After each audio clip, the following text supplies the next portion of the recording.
ஒரு அழகிய கிராமம். இந்த கிராமத்தில் ஒரு விவசாயி வாழ்ந்து வந்தார். அவர் ரொம்ப ஏழ்மையானவர். அந்த விவசாயின் பெரிய சொத்து என்று பார்த்தால் அவர் வளர்க்கும் ஒரு அழகிய வெள்ளை வாத்து மட்டும்தான்.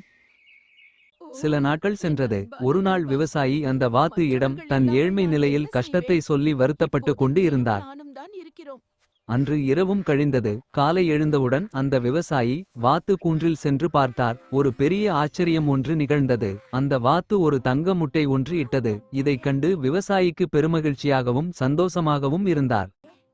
அந்த சந்தை முட்டையை மிகவும் சந்தையில் விற்று பரபரப்பாக உள்ளது. காசாக்கி ஆனால் வசதியான என் வாழ்க்கையை வாத்து வாழத் மிகவும் தொடங்கினார். அழகாக ஒரு இருக்கிறது. நாள் அந்த விவசாயிக்கு பேராசை ஒன்று தோன்றியது. ஒவ்வொரு நாளாக ஒரு முட்டையாக விற்றால் பணம் கொஞ்சமாகத்தான் வருகிறது என்று எண்ணிய அந்த அனைவரும் விவசாயி பாருங்கள். வார்த்தை கொன்று நான் அதில் வயிற்றில் இறுதியாக இருக்கும் அனைத்து முட்டை பணக்காரனாகி எடுக்க விட்டேன். எண்ணினான்.